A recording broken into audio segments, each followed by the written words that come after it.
2025 अमेरिकी संघीय सरकार के द्वारा हार्वर्ड विश्वविद्यालय के साथ $2 बिलियन से अधिक के अनुदान और अनुबंधों को रोकने का निर्णय अमेरिका में अंतर्राष्ट्रीय छात्रों के भविष्य पर गहरा प्रभाव डालने लगा है।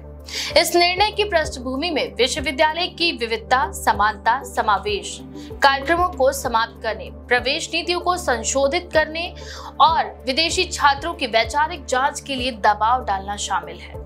ट्रंप प्रशासन के इस फैसले ने देश की शिक्षा प्रणाली को राजनीति के घेरे में ला दिया है, खासकर उन विश्वविद्यालयों को जिन्होंने पारंपरिक रूप से उदार मूल्यों को बढ़ावा दिया और विविधता को अपनाया है। 27 मई 2025 को हार्वर्ड विश्वविद्यालय में एक विशाल रैली का आयोजन हुआ, जिसमें छात्रों, शिक्षकों और कर्मचारियों ने एकजुट होकर विश्वविद्यालय के अंतर्राष्ट्रीय छात्रों के प्रति समर्थन जताया। ये रैली इस बात का प्रतीक बन गई है कि अमेरिका की शिक्षा प्रणाली में अब विदेशी छात्रों को केवल ज्ञान प्राप्तकर्ता के रूप में नहीं, बल्कि वैचारिक खतरे के रूप में भी देखा जा रहा है। इस रैली में भाग लेने वाले कई छात्रों ने खुलेआम ट्रंप प्रशासन की नीतियों की आलोचना भी की और इसे भेदभावपूर्ण तथा शैक्षणिक स्वतंत्रता पर हमला बताया। ट्रंप प्रशासन के हालिया फैसले सिर्फ हार्वर्ड तक सीमित नहीं है। ये नीति अमेरिका के अन्य शीर्ष विश्वविद्यालयों पर भी लागू हो सकती है, जिसमें हजारों विदेशी छात्रों की पढ़ाई और भविष्य पर प्रश्न चिन्ह लग सकता है। डिपार्टमेंट ऑफ होमलैंड सिक्योरिटी की सचिव क्रिस्टी नोएम ने एक बयान में कहा कि हार्वर्ड को अपने अंतर्राष्ट्रीय छात्रों के बारे में विस्तृत जानकारी देने से इनकार करने के लिए जवाबदेह ठहराया जा रहा है। उन्होंने ये भी आरोप लगाया कि विश्वविद्यालय यहूदी विरोधी भावना को बढ़ावा दे रहा है और चीनी कम्युनिस्ट पार्टी के साथ समन्वय कर रहा है। इस बयान ने अमेरिकी राजनीति में एक और विवाद को जन्म दिया है, जहां रिपब्लिकन और डेमोक्रेट के बीच विचारधारात्मक विभाजन शिक्षा के क्षेत्र में भी स्पष्ट रूप से दिख रहा है। रिपब्लिकन नेताओं का कहना है कि विश्वविद्यालयों में बढ़ती वामपंथी सोच अमेरिका की राष्ट्रीय सुरक्षा और सामाजिक संरचना के लिए खतरा है। वहीं डेमोक्रेट के नेताओं और स्वतंत्र शिक्षाविदों का ये कहना है कि ये कदम अमेरिका की वैश्विक प्रतिष्ठा को धूमिल करेगा और उच्च शिक्षा को केवल एक वैचारिक लड़ाई का मैदान बना देगा। हार्वर्ड विश्वविद्यालय के एक बयान में कहा कि वह अंतर्राष्ट्रीय छात्रों की निजता की रक्षा करता है और किसी भी राजनीतिक दबाव में आकर उनके डेटा साझा नहीं करेगा। विश्वविद्यालय के प्रशासन ने कहा कि छात्रों की वैचारिक जांच करने की मांग न केवल अवैध है, बल्कि ये अमेरिका में शिक्षा की स्वतंत्रता और निष्पक्षता की मूल भावना के भी खिलाफ है।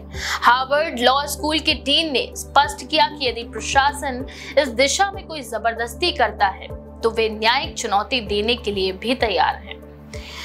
इन फैसलों के व्यापक प्रभाव अब अंतर्राष्ट्रीय स्तर पर भी महसूस किए जा रहे हैं। भारत, चीन, नाइजीरिया, दक्षिण कोरिया जैसे देशों से हर साल हजारों छात्र अमेरिका की प्रतिष्ठित यूनिवर्सिटी में पढ़ाई के लिए जाते हैं।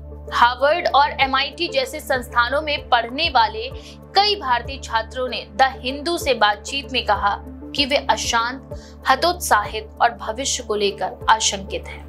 एक भारतीय छात्र ने बताया कि वह अब सोच रही है कि क्या उसे अगले सेमेस्टर के लिए अमेरिका वापस जाना चाहिए या नहीं। विदेशी छात्रों की इस अनिश्चितता के बीच अमेरिकी विश्वविद्यालयों को अब ये चुनौती दी जा रही है कि वे किस हद तक संघीय सरकार की मांगों का पालन करें और किस हद तक अपने शैक्षणिक आदर्शों की रक्षा करें। अनेक विश्वविद्यालय ने ट्रंप प्रशासन के निर्णयों का विरोध भी किया है और इसे शिक्षा के हस्तक्षेप और नस्लीय वैचारिक भेदभाव के रूप में देखा है। कई शिक्षाविदों ने यह भी चेताया है कि यदि ये प्रवृत्ति जारी रही तो अमेरिका उच्च शिक्षा के वैश्विक केंद्र के रूप में अपनी स्थिति भी खो सकता है। इसी बीच अमेरिका के विदेश मंत्री मार्को रूबियो ने ये घोषणा कर दी है कि सरकार अब चीनी छात्रों के वीजा रद्द करने की प्रक्रिया शुरू करेगी। इस कदम ने अंतर्राष्ट्रीय छात्रों के बीच और अधिक बेचैनी पैदा कर दी है, खासकर उन छात्रों के बीच जो पहले ही अमेरिका में रहते हुए उच्च शिक्षा के माध्यम से अपने भविष्य को सुरक्षित करना चाहते हैं। चीन सरकार ने अमेरिका के इस कदम की निंदा की है और इसे राजनीतिक प्रतिशोध भी करार दिया है। हालांकि हार्वर्ड के छात्रों और कर्मचारियों की रैली और शिक्षाविदों की कानूनी और वैचारिक प्रतिक्रिया ने यह स्पष्ट कर दिया है कि अमेरिका का शिक्षा जगत बिना संघर्ष के इन नीतियों को स्वीकार नहीं करेगा। कई विश्वविद्यालय प्रशासन अब संघीय अदालतों में जाने की तैयारी भी कर रहे हैं। वहीं कुछ मामलों में तो पहले से ही कानूनी याचिकाएं दायर की जा चुकी हैं, जिनमें संघीय वित्तीय सहायता की बहाली, वैचारिक जांच की समाप्ति और अंतर्राष्ट्रीय छात्रों के अधिकारों की सुरक्षा की मांग की गई है। इस समूचे घटनाक्रम ने यह भी उजागर किया है कि शिक्षा अब केवल ज्ञान का माध्यम नहीं रही, बल्कि एक राजनीतिक हथियार बन चुकी है। ट्रंप प्रशासन के द्वारा विदेशी छात्रों को एक आंतरिक खतरे के रूप में देखना और विश्वविद्यालयों को उनके समर्थन के लिए दंडित करना इस बात की गवाही देता है कि अमेरिका में शिक्षा की स्वतंत्रता और लोकतांत्रिक मूल्यों पर खतरा मंडरा रहा है। हार्वर्ड विश्वविद्यालय और अन्य प्रतिष्ठित संस्थानों के लिए ये एक निर्णायक मोड़ है। उन्हें तय करना है कि वे संघीय सरकार के दबाव में आकर अपनी नीतियां बदलें या फिर कानूनी और वैचारिक लड़ाई लड़कर अपने मूल्यों की रक्षा करें। इस संघर्ष का परिणाम न केवल अमेरिका की शिक्षा प्रणाली बल्कि वैश्विक उच्च शिक्षा पर भी गहरा असर डालेगा। वहीं अंतर्राष्ट्रीय छात्रों के लिए ये दौर अत्यंत चुनौतीपूर्ण है। वे अब न केवल शिक्षा के अवसर तलाश रहे हैं, बल्कि उन्हें ये भी देखना है कि उनके लिए एक सुरक्षित और समावेशी माहौल कौन सा देश और कौन सा विश्वविद्यालय प्रदान कर सकता है।